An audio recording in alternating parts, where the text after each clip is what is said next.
An 11-year-old boy in torn sneakers stood before a roomful of laughing scientists. "Boy, I'll give you 10 million if you solve this," the billionaire mocked. But when the chalk stopped moving, the laughter died, and the impossible became possible. Ethan Collins learned 3 things before he turned 11. That MIT's back doors opened if you knew which janitor to ask. That advanced mathematics textbooks from the library could teach you anything if you had enough time, and that brilliant people rarely believed brilliance could come from someone wearing shoes held together with duct tape. The 4th thing he learned, that humiliation in front of 300 people feels like drowning in ice water, came on a Tuesday afternoon in MIT's largest lecture hall. He shouldn't have been there. The sign outside said, "Private event, Blackwell Innovation Summit, invitation only." But Ethan had spent 2 years sneaking into MIT lectures while his mother cleaned the bathrooms, and he'd learned that if you walked with purpose and kept your head down, most people assumed you belonged. Today was different. Today, Marcus Blackwell himself was speaking. Ethan had read about Blackwell in Fortune magazine at the library. Tech billionaire, quantum computing pioneer, youngest person ever to take a company public at 30.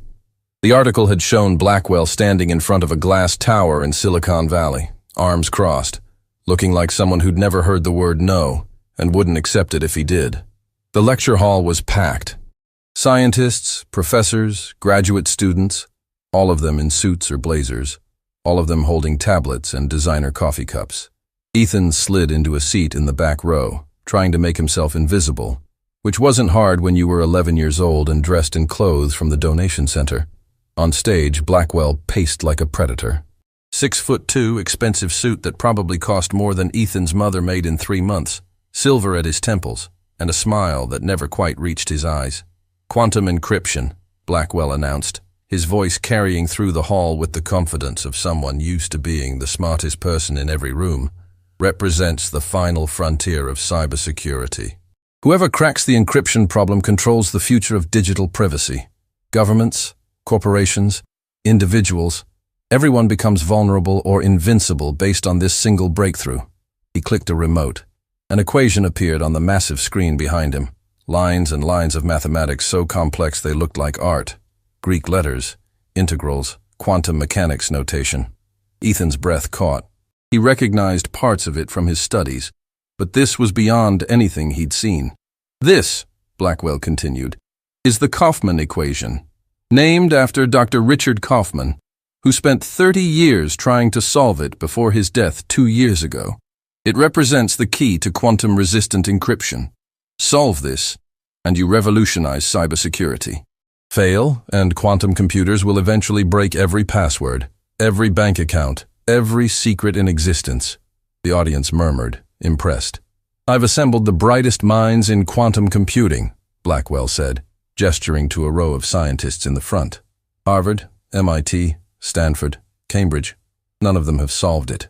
Dr. Kaufman himself died believing it was impossible." He paused for effect. "But I don't believe in impossible.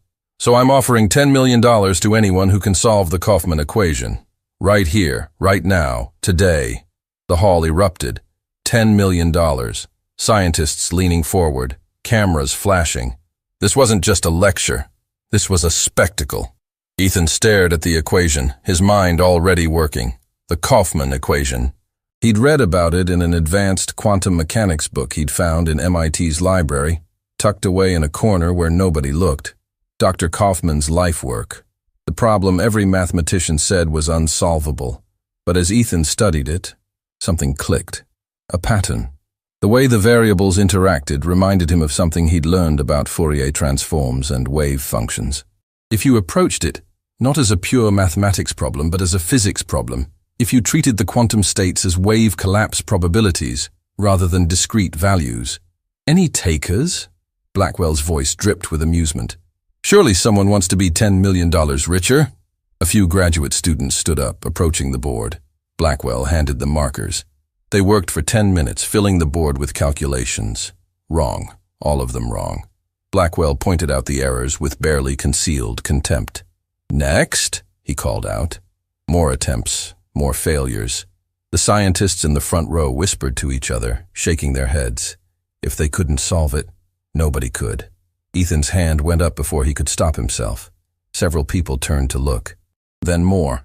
Then the entire section. An 11-year-old kid in the back row, hand raised like this was a middle school quiz. Someone laughed. Then someone else. The laughter spread like a wave. Blackwell's eyes found Ethan, and for a moment, something flickered across his face. Surprise, maybe, or annoyance that his carefully orchestrated event was being interrupted by a child. "Yes?" Blackwell said, his tone already dismissive. "Did you have a question?"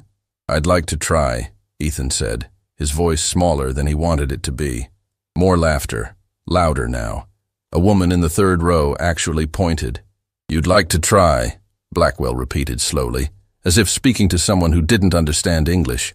"The Kaufman equation, the problem that defeated the greatest minds in quantum computing."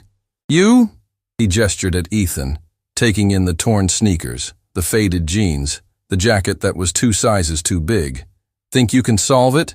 Ethan stood up, his legs shaking. "Yes, sir." The laughter became deafening. Graduate students doubled over. Even some of the professors were smiling, shaking their heads at the absurdity. Blackwell walked down the aisle, stopping 10 feet from Ethan. Up close, he was even more imposing, tall, powerful, used to dominating every space he entered. "How old are you?" Blackwell asked. 11, Ethan said. 11, Blackwell repeated, and now he was playing to the crowd, his voice theatrical. "And what makes you think you're qualified to solve a problem that stumped Richard Kaufman for 30 years? Do you have a PhD in quantum mechanics I don't know about?" "No, sir," Ethan said quietly. "But I've been studying." "Studying?" Blackwell interrupted, his smile widening. "From where?" "YouTube videos." "Khan Academy?" The audience roared with laughter. "Let me guess. You watched a documentary on quantum physics, and now you think you're the next Einstein." Ethan's face burned. He wanted to sit down, to disappear, to run, but his mother's voice echoed in his head. "Don't ever be ashamed of what you know, baby. Knowledge is the one thing nobody can take from you." "I've been teaching myself from MIT's library," Ethan said, forcing his voice steady. "Advanced quantum mechanics, linear algebra, the mathematics of wave function collapse." "The MIT library," Blackwell said, and his tone had shifted. Sharper now, more dangerous. "Tell me something. Did you pay tuition to study at MIT? Or are you one of those kids who sneaks into places they don't belong?" The words hit like a physical blow. Ethan's throat closed. How did Blackwell know? "I thought so," Blackwell said, reading Ethan's expression. "Security mentioned we had a recurring trespasser, an 11-year-old who somehow kept getting past the doors." He turned to address the entire room. "Ladies and gentlemen, we have a trespasser. A child who thinks breaking into MIT gives him the right to interrupt serious scientific discourse." The mood shifted. The laughter was different now. Cruel, righteously angry. How dare this kid infiltrate their exclusive space? Who did he think he was? "Maybe," Blackwell continued, his voice dripping with condescension. "Instead of wasting everyone's time, you should focus on finishing elementary school before trying to solve problems designed for people with actual credentials." A professor in the front row nodded approvingly. "Here, here." Ethan felt tears threatening. "Don't cry. Don't cry in front of 300 people. Don't prove them right about you." "Tell you what," Blackwell said, and his smile was the cruelest thing Ethan had ever seen. "I'll make you a deal, because I'm a generous man who believes in encouraging youth, no matter how misguided." He paused for maximum effect. "Boy, I'll give you $10 million if you solve this." The room erupted. Applause. Laughter. This was entertainment now. The billionaire offering impossible money to a trespassing child. Marcus Blackwell, so confident in his superiority that he could mock an 11-year-old and turn it into a viral moment. "In fact," Blackwell added, pulling out his phone, "let me document this. Someone film this. I want the world to see what happens when delusion meets reality, when entitled children think they deserve what accomplished adults have earned." 3 people pulled out phones. A journalist in the corner raised her camera. This was going to be everywhere. The arrogant kid who thought he could solve the unsolvable, humiliated by a billionaire in front of the scientific elite. Ethan looked at the equation on the screen, looked at the 300 faces staring at him with amusement or contempt or pity, looked at Blackwell's triumphant smile, and thought about his mother, Claire Collins, who worked 3 jobs to keep them in a 1-bedroom apartment in Roxbury, who came home at 11 p.m. smelling like bleach and floor wax, her hands raw from cleaning MIT's bathrooms, who told Ethan every night that education was the ladder out of poverty, that his brilliance was real even when the world told him it wasn't. "Okay," Ethan said quietly. "Okay?" Blackwell laughed. "Okay what?" "I'll solve it," Ethan said louder now. "For $10 million. The laughter reached a crescendo.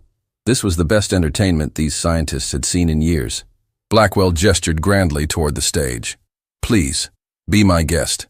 Show us what an 11-year-old trespasser can do with one of the most complex equations in modern mathematics." Ethan walked down the aisle. Each step felt like moving through concrete. The eyes on him were physical weights. By the time he reached the board, his hands were shaking so badly he almost dropped the marker Blackwell handed him. "You have 20 minutes, Blackwell announced. "Because I'm generous. Though I suspect you'll realize your mistake in about 30 seconds when you actually read the equation up close." More laughter. Ethan stood before the board. The Kaufman equation sprawled across it in Blackwell's confident handwriting. Up close, it was even more intimidating. Layers of quantum mechanical operators, complex integrals, variables that seemed to have no relationship to each other. But there, right there, in the 3rd line, the wave function collapse operator. Blackwell had written it as a discrete state change. But what if... Ethan started writing. His hand moved faster as the fear melted away, replaced by the pure mathematics he'd fallen in love with 3 years ago when he'd found his first calculus book. The room noise faded. The cameras faded. Even Blackwell faded. There was only the equation, only the problem, only the solution forming under his marker.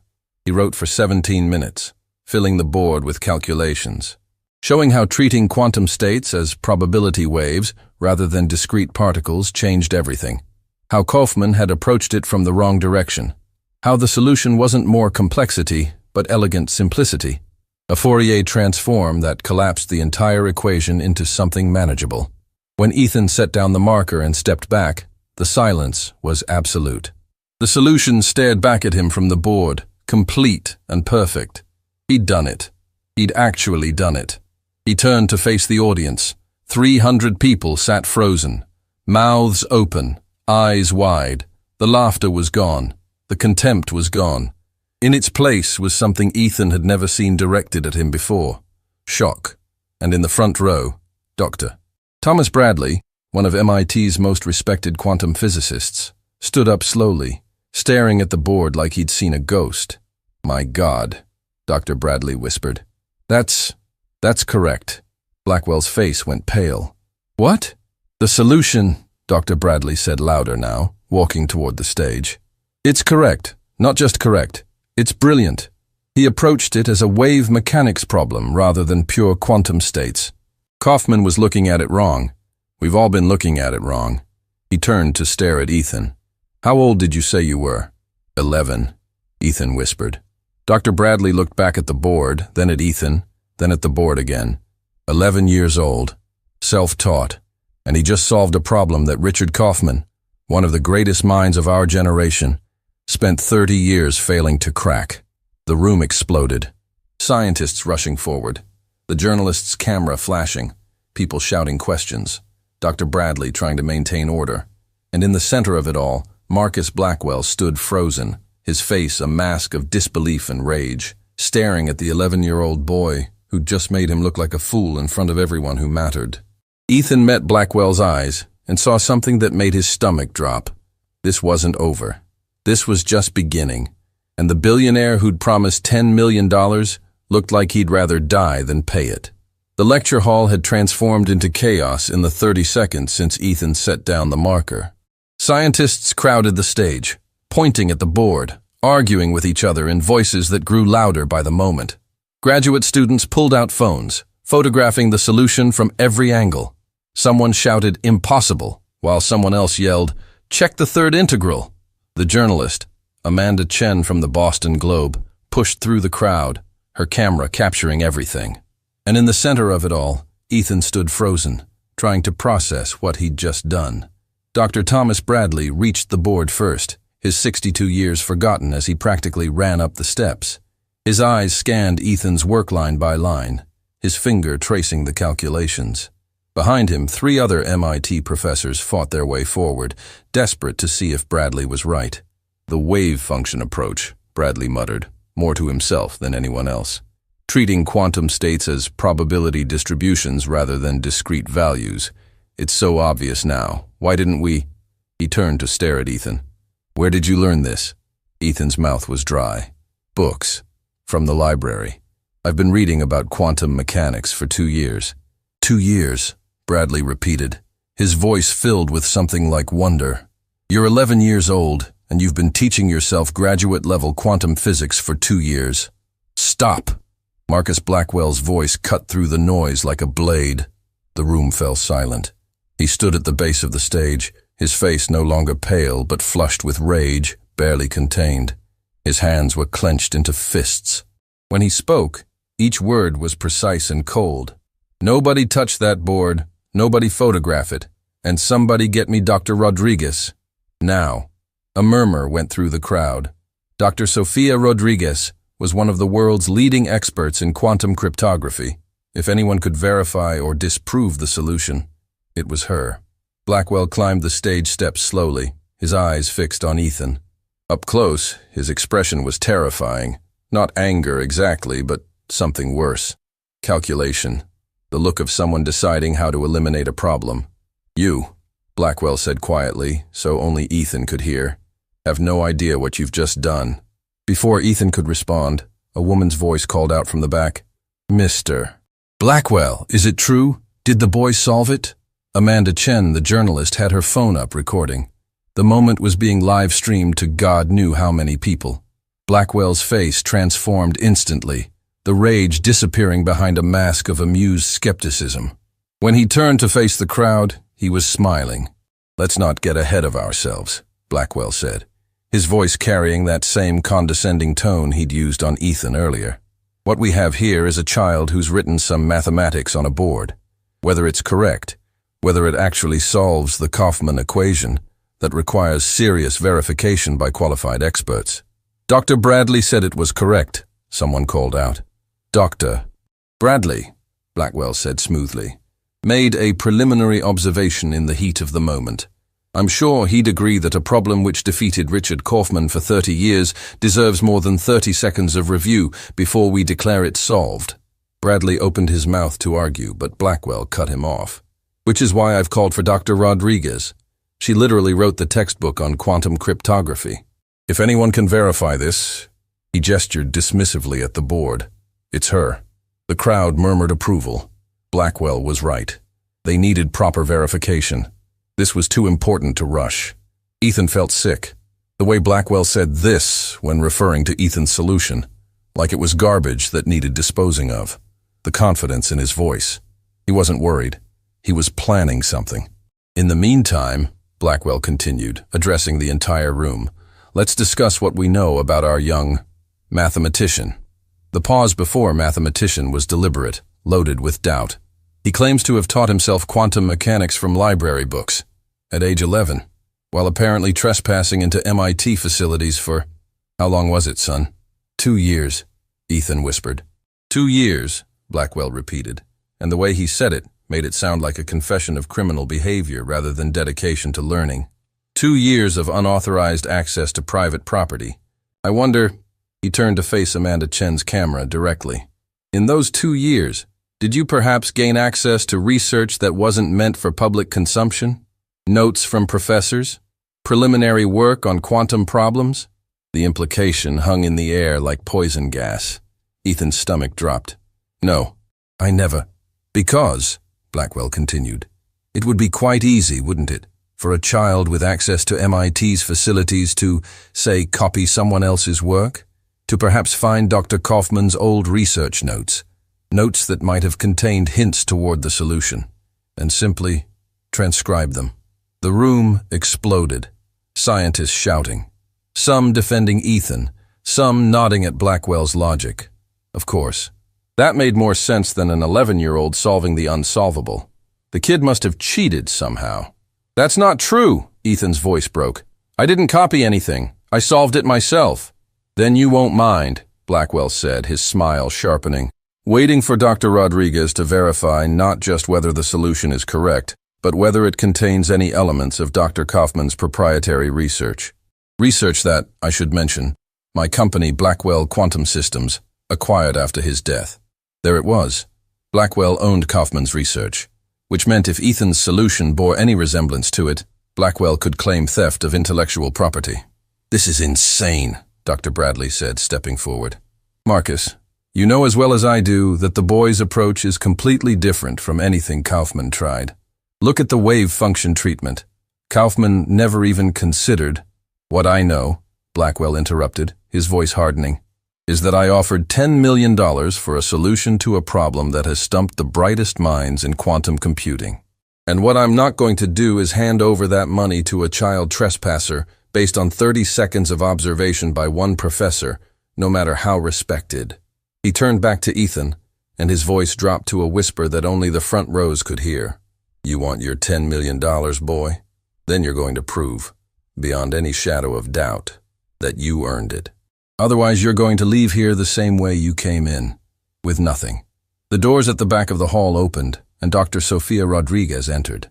40 years old, professor at Harvard, recipient of the Fields Medal for her work in quantum theory.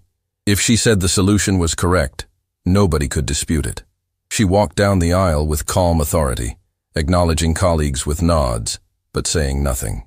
When she reached the stage and saw Ethan, her expression flickered. Surprise, maybe, or confusion about why a child was standing at the board. Dr. Rodriguez, Blackwell said warmly, thank you for coming on such short notice. We have a situation that requires your expertise. So I heard, Rodriguez said, her accent revealing her Puerto Rican heritage. You're claiming someone solved the Kaufman equation? This young man, Blackwell said, and the way he emphasized young made it sound like an insult, has presented what he claims is a solution. Dr. Bradley believes it's correct. I'm skeptical. Rodriguez looked at Ethan, then at the board, then back at Ethan. You wrote this? Yes, ma'am, Ethan said. How old are you? 11. Something shifted in Rodriguez's expression. Not disbelief, but intense curiosity. She turned to the board and began reading. The hall fell silent. 300 people watching one woman study mathematics. Ethan could hear his own heartbeat, could feel Blackwell's eyes on him, waiting for Rodriguez to declare the solution invalid. Minutes passed. 5, 10, 15. Rodriguez pulled out a tablet, began running calculations, cross-referencing, testing variables. Her fingers flew across the screen.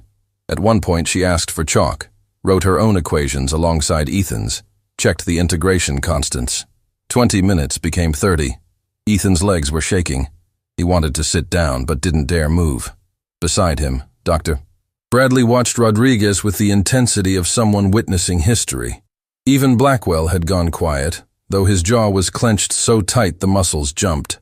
Finally, after 37 minutes that felt like hours, Dr. Rodriguez set down her chalk and turned to face the room. The solution, she said, her voice carrying clearly in the absolute silence, is correct. The hall erupted. Applause. Shouting. Scientists on their feet. Amanda Chen's camera capturing every moment. Furthermore, Rodriguez continued, and her voice somehow cut through the noise. It's brilliant. Revolutionary. The wave mechanics approach. Treating quantum encryption as a probability field rather than discrete states opens up applications we haven't even begun to explore. This isn't just a solution to the Kaufman equation. It's a fundamental rethinking of how we approach quantum cryptography. She turned to look at Ethan, and there were tears in her eyes. Who taught you this? She asked. Nobody, Ethan said. I taught myself, from books. What books? Principles of Quantum Mechanics by Shankar. Quantum Computation and Quantum Information by Nielsen and Chuang. Dr. Kaufman's published papers on quantum field theory. He paused. And a lot of YouTube videos when I didn't understand the math. A laugh rippled through the crowd. Warm now, amazed rather than mocking. Rodriguez shook her head slowly. I've been studying quantum mechanics for 25 years. I have a PhD from Princeton and a Fields Medal. and an 11-year-old who taught himself from library books just solved a problem I couldn't crack. She walked over to Ethan and did something that shocked everyone. She knelt down, putting herself at his eye level, and extended her hand. "It's an honor," she said softly, "to meet you." Ethan shook her hand, too overwhelmed to speak. The room exploded again, scientists rushing forward, everyone wanting to talk to the boy genius. Dr. Bradley beaming with pride like a grandfather. Amanda Chen fighting through the crowd, calling out questions. And Marcus Blackwell stood alone on the stage, watching his carefully constructed event collapse around him. "Mr. Blackwell," Amanda Chen's voice cut through the noise. "The solution is verified. When will you present the $10 million prize?" Every eye turned to Blackwell. Every camera pointed at him. This moment was being live-streamed, shared, already going viral. The billionaire who'd mocked a child genius. The arrogant CEO about to be humiliated. Blackwell's smile was thin and dangerous. "The verification process isn't complete. Dr. Rodriguez just confirmed—" "Dr. Rodriguez," Blackwell interrupted, "confirmed that the mathematics are sound. What she hasn't confirmed, what we still need to investigate, is whether this solution infringes on proprietary research owned by Blackwell Quantum Systems. Research that my company acquired from Dr. Kaufman's estate." The room went quiet again. "You're saying," Dr. Bradley said slowly, "that even though the boy solved your challenge, you're not going to pay him?" "I'm saying," Blackwell replied, his voice cold, "that I'm not going to pay $10 million for stolen intellectual property. If, and it's a significant if, we determine that this solution is original work and not derived from Dr. Kaufman's private research, then we can discuss payment." "That's garbage," someone shouted. "That's the law," Blackwell countered. "My company owns the rights to Dr. Kaufman's quantum encryption research. If this solution," he gestured at the board, "bears any resemblance to that research, it belongs to me, not to a child trespasser." Amanda Chen was writing furiously. This was going to be front-page news. The billionaire refusing to pay a child genius on a technicality. Ethan felt the world tilting. He'd done it. He'd solved the impossible equation, been verified by one of the greatest minds in quantum physics, and Blackwell was still going to take it away from him. "How long?" Dr. Rodriguez asked, her voice tight with anger. "Will this investigation take?" "As long as necessary," Blackwell said. "My legal team will need to review Dr. Kaufman's research, compare it to this solution, consult with intellectual property experts. Could be days, could be weeks." He smiled. "Could be months." "You gave your word," Dr. Bradley said, "in front of 300 witnesses. And I'll keep it," Blackwell replied smoothly, "once we establish that the solution is legitimate and original. Until then," he turned to Ethan, "I suggest you go home, boy, back to wherever you came from. And maybe next time think twice before trying to compete with people who actually earned their place at the table." He walked off the stage, leaving Ethan standing there with tears running down his face, holding a solution that had just been called brilliant by a Fields Medal winner, but was apparently worthless because a billionaire said so. Amanda Chen lowered her camera and approached Ethan carefully. "Hey," she said softly. "What's your name?" "Ethan," he whispered. "Ethan Collins." "Ethan," Amanda repeated, typing into her phone. "And where do you live?" "Roxbury," Ethan said. "With my mom." "Your mom?" Amanda smiled gently. "What's her name?" "Claire. Claire Collins." Ethan wiped his eyes. "She cleans bathrooms here, at MIT. That's how I got in. I'd wait for her to finish work and—" His voice broke. Amanda put her hand on his shoulder. "Listen to me very carefully, Ethan. What just happened? The whole world is watching. By tomorrow morning, everyone is going to know your name. Everyone is going to know what you did. And everyone is going to know that Marcus Blackwell tried to cheat you out of what you earned." She looked at her phone, where the live stream had racked up 20,000 viewers and climbing. "This isn't over," Amanda said. "This is just beginning. And something tells me that Mr. Blackwell just made the biggest mistake of his life." On the stage, Dr. Rodriguez was photographing Ethan's solution from every angle. Dr. Bradley was on his phone, already calling colleagues. And somewhere in the building, Claire Collins was finishing her shift, completely unaware that her 11-year-old son had just changed both their lives forever, whether Marcus Blackwell liked it or not. Claire Collins was scrubbing the third-floor bathroom of MIT's mathematics building when her phone buzzed for the 47th time in 10 minutes. She ignored it. Her supervisor had made it clear, phones away during work hours. Claire couldn't afford to lose this job. Not when it paid $14 an hour and came with the health insurance that covered Ethan's asthma medication. But the buzzing didn't stop. Text after text. Call after call. Finally, during her break, Claire pulled out her phone with hands still raw from bleach. 63 missed calls, over 100 text messages, and her voicemail was full. The first text was from her sister. "Claire, call me now." The second from her neighbor, Mrs. Chen. "Your son is on the news." The third from someone she didn't recognize. "Is Ethan okay? We're all praying for him." Claire's heart stopped. Ethan. Something happened to Ethan. She called her sister with shaking hands. Lisa answered on the first ring. "Oh, thank God," Lisa said. "Have you not seen it? It's everywhere. It's Claire. Your son is famous." "Oh, what are you talking about? Is Ethan hurt?" "Hurt? No, he's... Claire, turn on your phone. Look at Twitter. Look at anything. Your 11-year-old just solved some impossible math problem in front of MIT scientists, and a billionaire is refusing to pay him $10 million, and the whole internet is losing their minds." Claire's phone buzzed again. A news alert. "Boy genius solves Kaufman equation. Billionaire CEO refuses to pay 10 Mentis prize." Then another. 11-year-old math prodigy humiliated by Marcus Blackwell at MIT event. And another. Watch, child solves impossible equation. Tech CEO claims cheating. Claire opened Twitter. The top trending topic was, "Da can't pay Ethan." The second was, "Blackwell fraud." She clicked the first video, and there was her son, her baby. Standing in front of a massive chalkboard covered in mathematics, she couldn't begin to understand, facing a room full of adults who were laughing at him. A tall man in an expensive suit, Marcus Blackwell, the caption said, towering over Ethan, his voice dripping with contempt. "Boy, I'll give you $10 million if you solve this." Claire watched with her hand over her mouth as Ethan walked to the board. As he wrote for 17 minutes, while 300 people watched. As he stepped back and the room fell silent. Then a woman's voice. "My God, that's correct. Not just correct, it's brilliant." The video cut to Blackwell's face going pale. Cut to scientists rushing forward. Cut to a woman with graying hair kneeling in front of Ethan, shaking his hand. Cut to Blackwell saying, "The verification process isn't complete," while Ethan stood there with tears running down his face. The video had 2.3 million views. It had been posted 45 minutes ago. Claire's phone rang. Amanda Chen, according to the caller ID. "Mrs. Collins?" A woman's voice, professional but kind. "My name is Amanda Chen. I'm a journalist with the Boston Globe.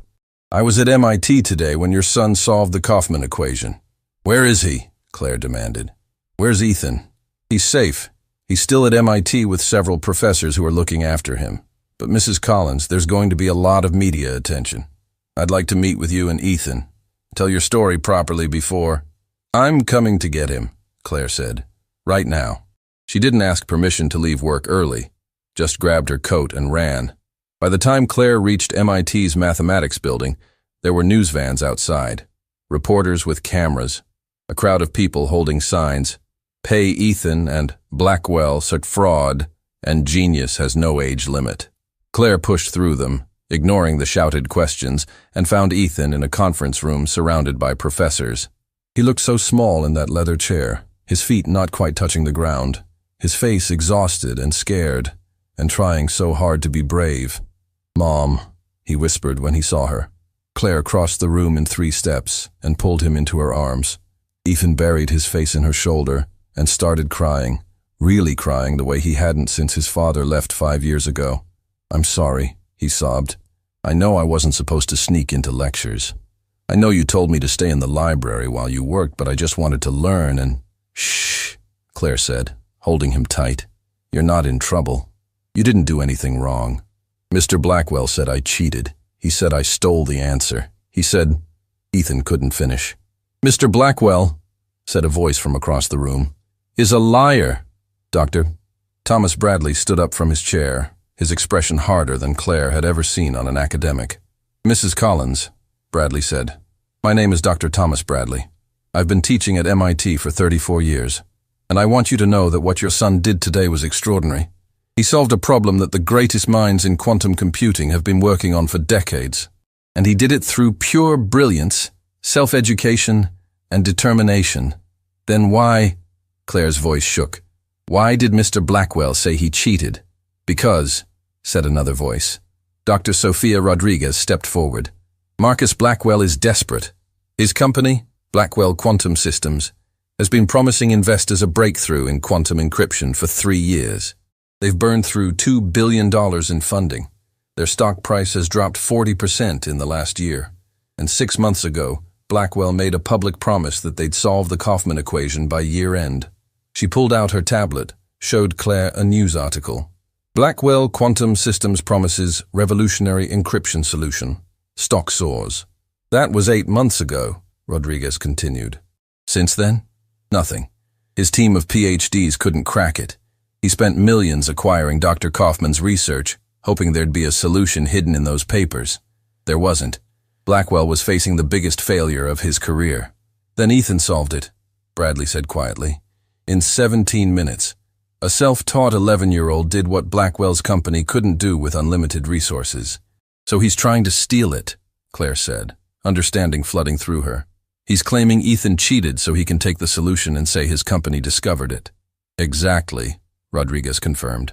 And if he can discredit Ethan, call him a trespasser, accuse him of stealing research, nobody will question when Blackwell Quantum Systems suddenly announces they've independently solved the equation. Claire felt rage building in her chest. Her son, her brilliant, kind, innocent son, was being used as a pawn by a billionaire who couldn't stand being outsmarted by a child. What can we do? Claire asked. Bradley and Rodriguez exchanged glances. We fight, Bradley said simply. We make sure everyone knows the truth. We document that Ethan's solution is completely original, uses approaches that no one in Blackwell's company ever considered, and represents genuine breakthrough thinking. He smiled grimly.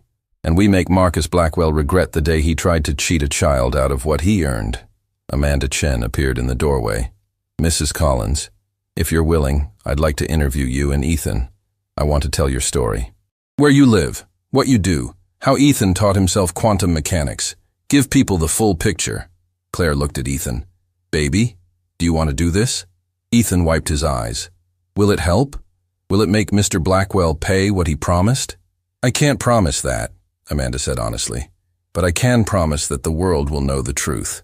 And sometimes, that's all it takes. Ethan nodded. Okay. The interview took 2 hours.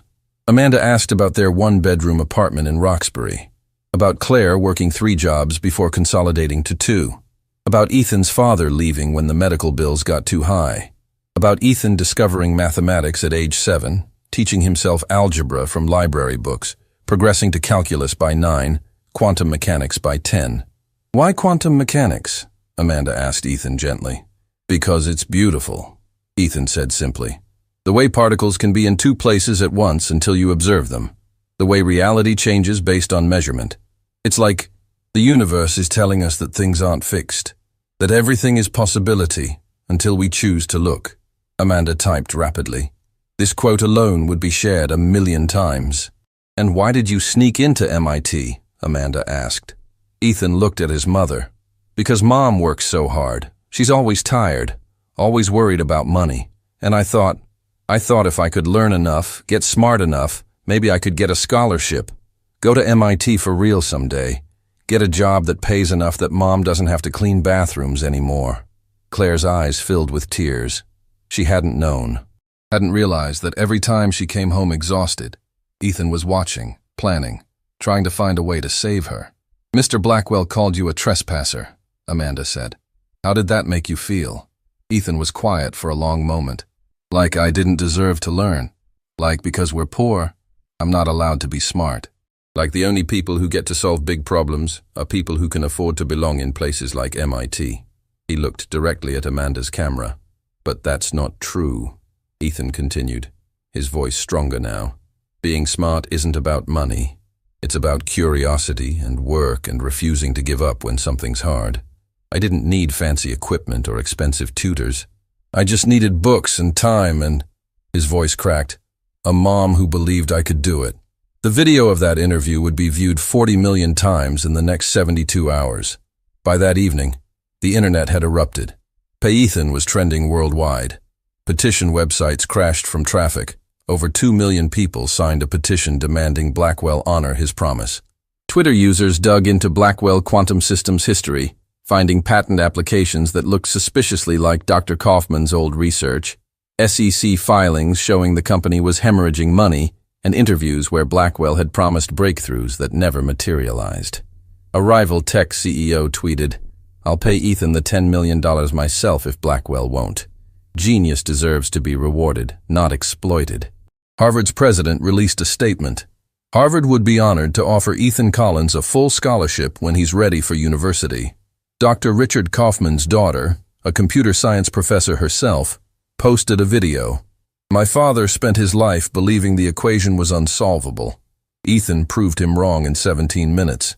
Dad would have been thrilled, and he would have been disgusted by Marcus Blackwell trying to steal this boy's achievement."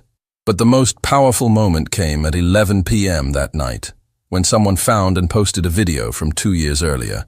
Marcus Blackwell giving a TED Talk about innovation. "The problem with modern education," Blackwell said on stage, confident and charming, "is that we've made knowledge exclusive. We've created barriers, tuition, credentials, institutional access, that prevent brilliant minds from reaching their potential. True innovation comes from people who think differently, who aren't constrained by traditional education, who dare to challenge the status quo." The video cut to present-day Blackwell, sneering at Ethan, another kid from the wrong side of town who thinks he deserves what people with credentials have earned. The hypocrisy was devastating. The video went viral instantly. 10 million views in 3 hours. At midnight, Blackwell Quantum Systems' stock price had dropped another 15%. Their board of directors called an emergency meeting. 3 major investors publicly withdrew support. And in a one-bedroom apartment in Roxbury, Claire Collins lay in bed with her son, watching the world rally around them, and allowed herself to believe, for the first time in a very long time, that maybe, just maybe, doing the right thing actually mattered. "Mom," Ethan said quietly in the darkness. "Yeah, baby. I was scared today, when everyone was laughing. When Mr. Blackwell said I cheated. I almost didn't write the solution. Almost just went home. What made you do it anyway?" Ethan was silent for a moment. "You. I kept thinking about how you never give up. How you work so hard even when you're tired. How you tell me that knowledge is power and nobody can take it from me." He paused. "I wanted to make you proud." Claire pulled him closer, tears streaming down her face. "Baby, I've been proud of you since the day you were born. But today you showed the whole world what I've always known. That you're extraordinary. That you're brave. That you're exactly who you're supposed to be." Outside their window, Boston glittered with lights. Somewhere in that city, Marcus Blackwell was realizing that humiliating a child on camera might have been the worst business decision of his career. But in apartment 3B in Roxbury, an 11-year-old boy who just revolutionized quantum cryptography fell asleep in his mother's arms, dreaming not of money or fame or revenge, but of the MIT library where it all began. And of all the other kids like him, poor, brilliant, desperate to learn, who might see his story and believe that they too could change the world, whether anyone gave them permission or not. The email arrived at 6 a.m. 3 days after Ethan's video went viral. Marcus Blackwell's attorneys were suing Ethan Collins for intellectual property theft, defamation, and breach of confidentiality. They were demanding the solution be turned over to Blackwell Quantum Systems immediately and seeking damages of $50 million. $50 million from an 11-year-old who lived in a one-bedroom apartment. Amanda Chen broke the story within an hour. The backlash was immediate and nuclear. Billionaire sues child genius for $50 after refusing to pay promised prize. The headline alone made people furious, but the lawsuit's actual contents were worse. Blackwell's legal team claimed that Ethan had accessed proprietary research materials during his 2 years at MIT, that his solution was derivative of Dr. Kaufman's classified work, and that by speaking to the media, Ethan had violated non-disclosure agreements he'd never signed. It was absurd, transparent, desperate, and it was working. "We can't afford a lawyer," Claire told Dr. Bradley over the phone, her voice shaking. "We can barely afford rent. How are we supposed to fight a billionaire's legal team? You're not going to, Bradley said, because you're not alone. By noon, 17 law firms had offered to represent Ethan pro bono. 3 patent attorneys from Stanford submitted affidavits proving Ethan's approach was entirely novel. MIT's legal department released a statement confirming that Dr. Kaufman's research, which Blackwell now owned, contained nothing remotely similar to Ethan's wave mechanics solution. Dr. Kaufman's daughter went further. She held a press conference outside Blackwell Quantum Systems headquarters. "My father's research is being used as a weapon against a child," Margaret Kaufman said, her voice hard with anger. "Marcus Blackwell bought my father's papers 2 years ago, promising to honor his legacy. Instead, he's hiding behind them to steal from an 11-year-old boy. My father would be ashamed." She held up a folder. "These are my father's personal notes, which I kept before selling his research to Blackwell. I've given them to independent experts. They confirm that Ethan's solution uses completely different mathematical frameworks. Blackwell knows this. He's lying to the courts and to the public." The press conference had 8 million views by evening. But Blackwell wasn't backing down. He appeared on CNBC that afternoon, composed and confident despite his company's stock continuing to plummet. "This isn't about money," Blackwell said smoothly. "It's about protecting intellectual property rights. My company invested billions developing quantum encryption technology. We can't allow that investment to be undermined by," he paused carefully, "enthusiastic amateurs, however well-intentioned." "The boy is 11, the interviewer said. "You promised him $10 million. "I promised $10 million for an original solution," Blackwell corrected.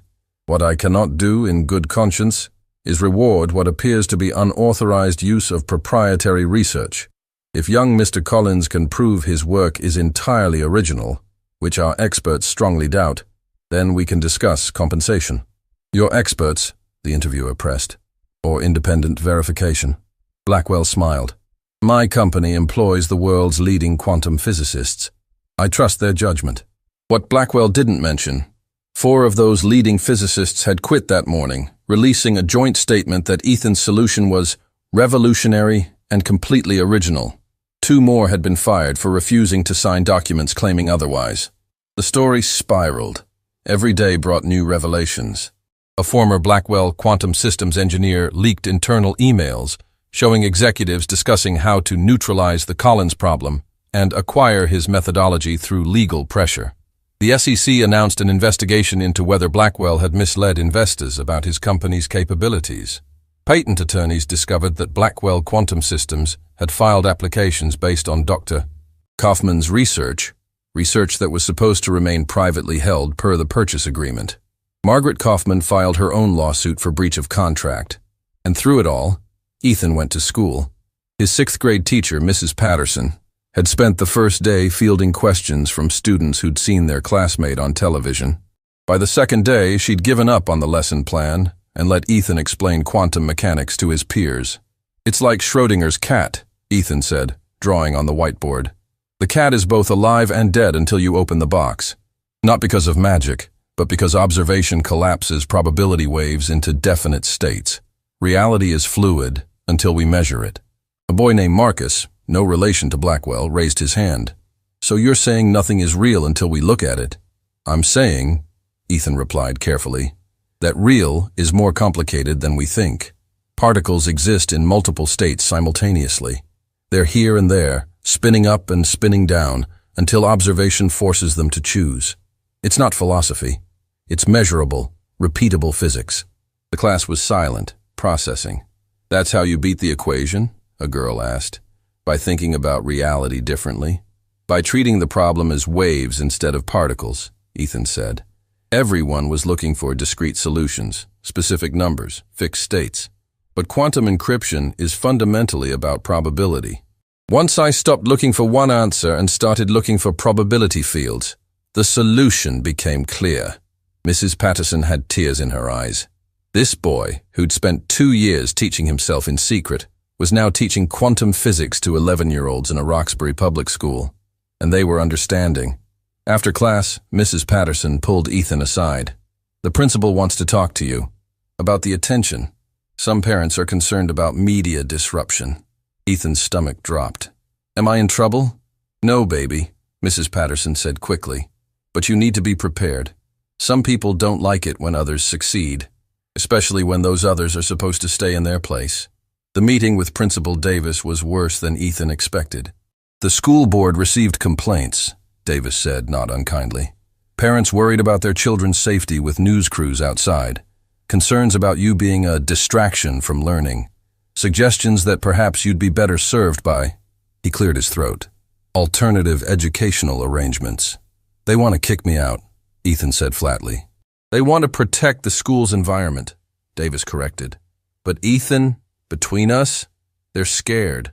Scared of attention, of controversy, of having a student who's smarter than some of their teachers. It makes people uncomfortable. I just want to learn, Ethan said, his voice small. Davis leaned forward. I know, and I'm fighting for you. But you need to understand, this lawsuit, this media attention, it's not going away. You're not just a student anymore. You're a symbol, and symbols make people nervous. That evening, Claire found Ethan staring at his math textbooks, not reading them. Baby, what's wrong? They want me to leave school, Ethan said. Because I'm a distraction. Because parents are concerned. Claire felt rage and heartbreak warring in her chest. We'll fight it. Mom, Ethan interrupted. What if they're right? What if I don't belong there anymore? I solved one equation and now everything's different. The other kids look at me weird. Teachers don't know how to talk to me. I'm not normal. Normal, Claire said fiercely, kneeling in front of him, is overrated. You know what you are? You're brilliant. You're brave. You're a kid who saw an impossible problem and refused to believe it was impossible. Don't you dare let anyone, make you feel like that's something to apologize for. But the lawsuit. Is Blackwell being desperate? Claire finished. And desperation makes people dangerous, but it also makes them sloppy. She showed Ethan her phone. A new article from Amanda Chen. Blackwell Quantum Systems under criminal investigation for patent fraud. They found it, Claire said. Proof that Blackwell filed patents based on Dr. Kaufman's research without proper authorization. Patents his company claimed were original innovations. That's fraud, baby. Federal fraud. The kind that comes with jail time. Ethan read the article, hope and fear mixing in his chest. Does this mean he has to pay me? This means, Claire said, he's going to have much bigger problems than you. She was right. The federal investigation moved fast. FBI agents raided Blackwell Quantum Systems offices, seizing computers and documents. The company's board of directors held an emergency meeting. And late that night, Marcus Blackwell's carefully constructed empire began to collapse. First, the board voted to remove him as CEO, effective immediately. Then, 3 major government contracts worth $2 billion were suspended pending investigation. Then, 6 more senior executives resigned. And finally, at 11 p.m., Blackwell Quantum Systems released a statement. After thorough internal review, we acknowledge that Ethan Collins's solution to the Kaufman equation is original, innovative, and represents a genuine breakthrough in quantum cryptography. We apologize for any confusion regarding intellectual property claims and confirm that Mr. Collins is entitled to the full $10 million prize as originally promised. The statement continued. Marcus Blackwell's actions do not reflect the values of this company. We are committed to transparency, innovation, and supporting young talent regardless of background. Claire read it 3 times before believing it was real. We won, she whispered. Baby, we won. But Ethan wasn't celebrating. He was staring at a different article, this one from an hour ago. Marcus Blackwell, photographed leaving his mansion, surrounded by reporters. His face no longer confident, but haggard, desperate, cornered. He's not going to stop, Ethan said quietly. Not really. Even if they pay me, even if he gets fired, people like him don't just accept being beaten by kids like me. Claire pulled him close. Then we stay vigilant, we stay smart, and we remember that you didn't do anything wrong. You solved a problem, that's all. The rest, the lawsuits, the media, the investigation, that's on him. But Mom, Ethan said, what if this is just the beginning? What if every time I try to do something, try to learn something, people are going to... Then we fight every time, Claire interrupted. And we win every time. Because you have something Marcus Blackwell doesn't have and never will have. What? Truth, Claire said simply. You solved that equation fairly. You earned that money honestly. You changed quantum cryptography through pure brilliance. And no lawsuit, no billionaire, no amount of money or power can change those facts. She looked at her son, her baby, who'd grown up too fast, who'd faced things no 11-year-old should face, and saw something that made her heart ache with pride. He wasn't broken. He wasn't scared into silence. He was angry, yes. Hurt, definitely. But underneath it all, he was still the boy who'd snuck into MIT lectures because learning mattered more than permission, who'd taught himself quantum mechanics because the universe was beautiful, who'd stood in front of 300 laughing adults and solved the unsolvable because his mother had taught him that knowledge was power and nobody could take it from you. We're going to be okay, Claire said. Both of us. I promise. And in a mansion across town, Marcus Blackwell stared at his phone, watching his reputation burn in real time, and realized that the worst decision of his life hadn't been refusing to pay a child genius. It had been underestimating what happens when you try to steal dreams from someone who has nothing left to lose.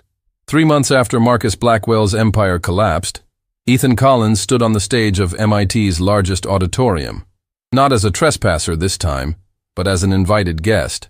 The check had arrived 6 weeks earlier, $10 million delivered by Blackwell Quantum Systems' new CEO with a formal apology.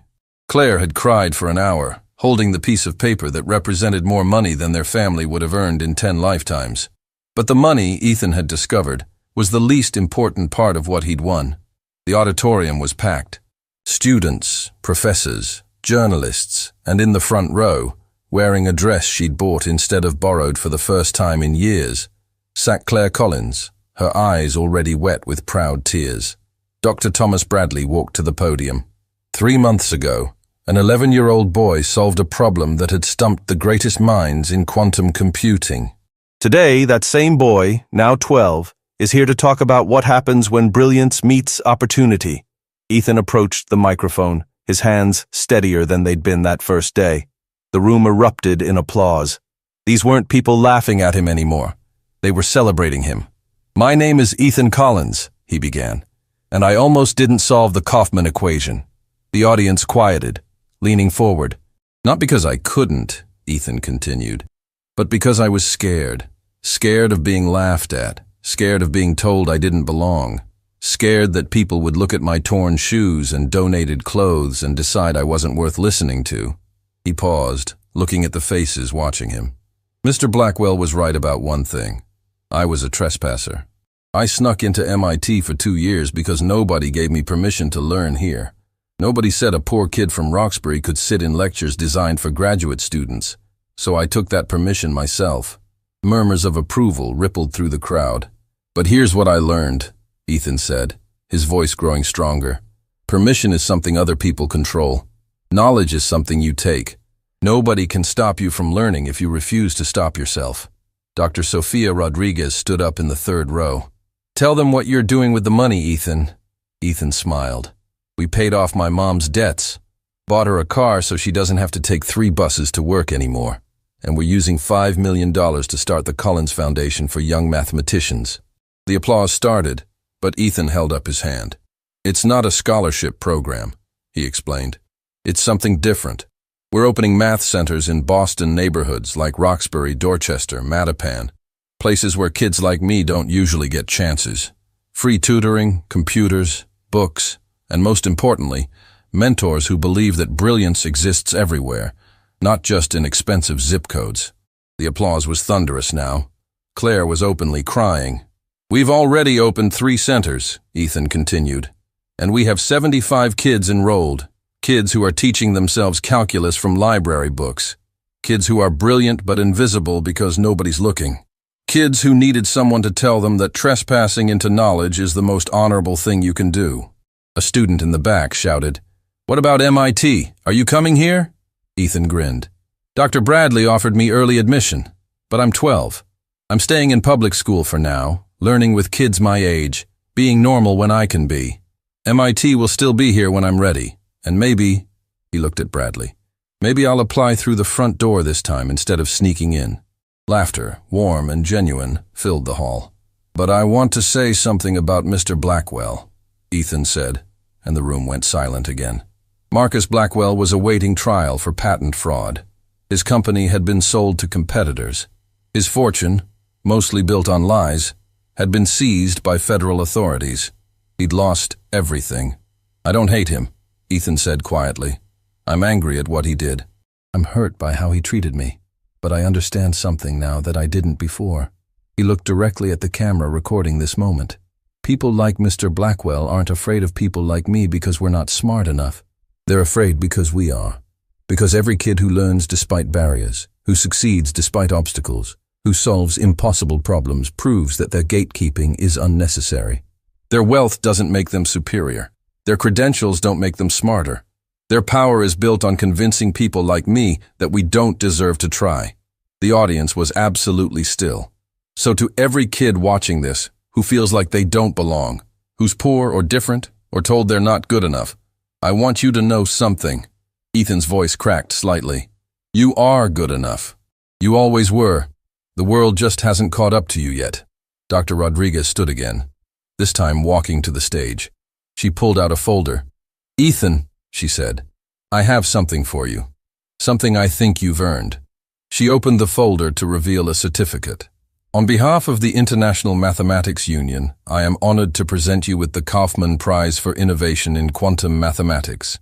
You are the youngest recipient in history, and this, she held up a medal, belonged to Dr. Kaufman himself.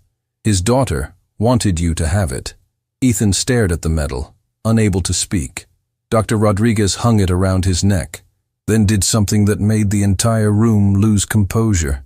She knelt before him, just as she had 3 months ago. The honor, she said softly, is still mine. The standing ovation lasted 5 minutes. Scientists who'd spent their lives studying mathematics applauding a 12-year-old who'd taught himself from books. Ethan stood there, overwhelmed, until Claire came up and wrapped him in her arms. Later, after the ceremony, Ethan found himself in MIT's library, the same library where he'd first discovered quantum mechanics 3 years ago. Dr. Bradley had given him a special pass. He was no longer a trespasser. He was welcome. Ethan ran his fingers along the spines of the books that had taught him everything. Shankar's Principles of Quantum Mechanics, Nielsen and Chuang's Quantum Computation, Dr. Kaufman's collected papers.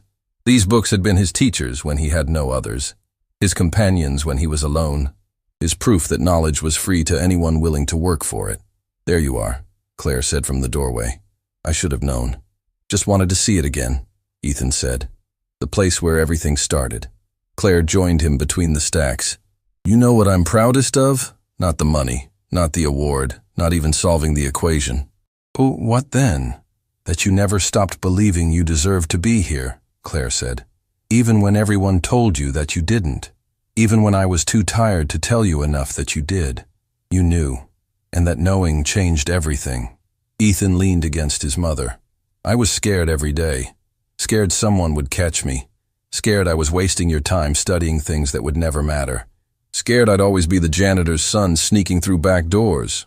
And now, Ethan said, looking around the library that had once been forbidden and was now his by right. I know that back doors and front doors lead to the same knowledge. The only difference is who feels entitled to walk through them. They left MIT together as the sun set over Cambridge, mother and son, walking through the front entrance with heads held high. Somewhere across the city, in communities where kids studied by streetlight and dreamed of impossible things, 75 children were opening new textbooks at the Collins Foundation Centers, learning that brilliance wasn't a gift reserved for the wealthy. It was a fire that burned in anyone willing to feed it. And in a small apartment in Roxbury that would soon be replaced by something bigger but would always be remembered as home, Ethan's torn sneakers sat in the closet next to new ones, not thrown away. Never thrown away. Because those shoes had carried him to MIT when he wasn't supposed to be there. They'd walked him to a chalkboard when everyone said he couldn't solve it. They'd stood firm when a billionaire tried to steal his future. And they'd remind him, always, that worth isn't measured by what you wear, or where you're from, or who gives you permission to be brilliant. It's measured by what you do when everyone tells you that you can't, and then doing it anyway.